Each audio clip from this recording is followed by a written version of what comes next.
Ce sont des faits inédits de viol sur mineurs dont les témoignages des victimes est plus que poignant. Alertée par ces points focaux, la ministre de la Promotion de la Femme et de l'Intégration de la Femme au Développement n'a pas pu se retenir.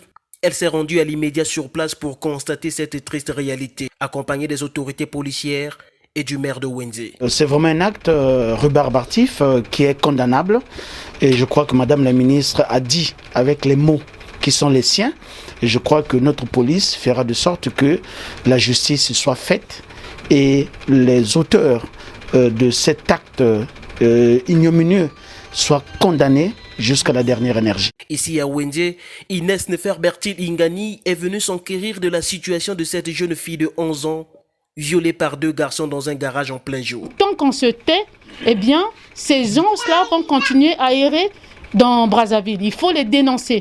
L'heure du silence s'est arrêtée. L'heure du silence est révolue. Il faut savoir parler. Parce que le viol, ce n'est pas une affaire de honte, parce que ce n'est pas la faute de la victime.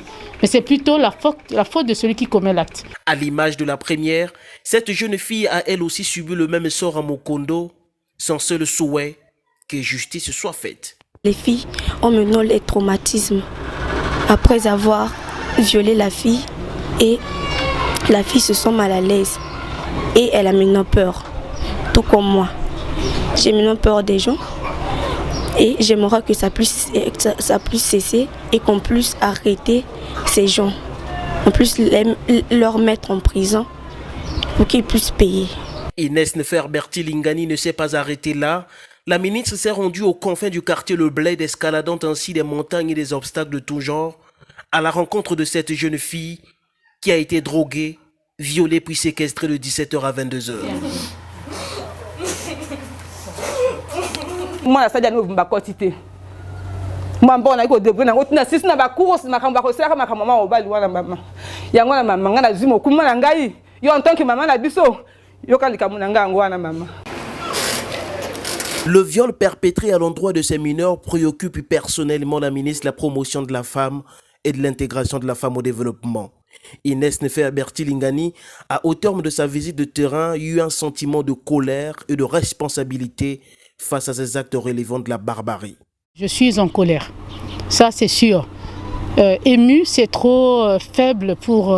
non, j'exprime là un ras-le-bol, tout simplement, au nom du gouvernement, de ces actes-là. Et donc, c'est les actes qui ont été posés, la loi est là pour ça. Et donc, nous sommes là pour veiller à ce que ces personnes-là reçoivent ce qui leur revient de droit.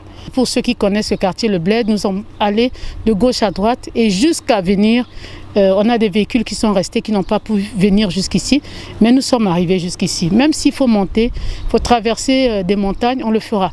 Constatant la recrudescence des violences à l'égard de la femme, Inès Neferbertil Ingani appelle à la création de la maison de réhabilitation de la femme et de l'enfant en vue de la prise en charge des cas de ce genre. Nous devons vraiment mettre en place réellement une équipe de psychologues pour pouvoir suivre ces filles qui sont traumatisées.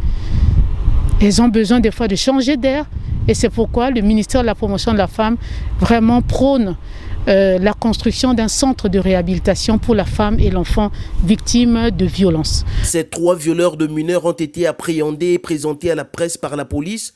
Reconnaissant les faits qui leur sont reprochés, ces derniers ont pour l'occasion demandé pardon aux victimes et à la ministre en charge des questions du genre. En dehors de la prise en charge de ces enfants victimes d'actes de viol, la descente de terrain de la ministre Ingani a servi surtout de réconfort aux parents de ces dernières. Les sentiments de joie, de satisfaction par rapport à la présence de notre ministre, le ministre des Femmes, qui vient donc représenter le gouvernement pour traduire la considération qu'a le gouvernement vis-à-vis du peuple par rapport à ces phénomènes de viol qui est presque récurrent tous les jours et tous les mois.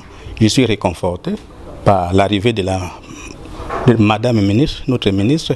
La descente de terrain de la ministre de la Promotion de la Femme et de l'Intégration de la Femme au Développement traduit la volonté du gouvernement qui a fait de la sécurité des Congolais en général et de la femme en particulier une priorité des priorités.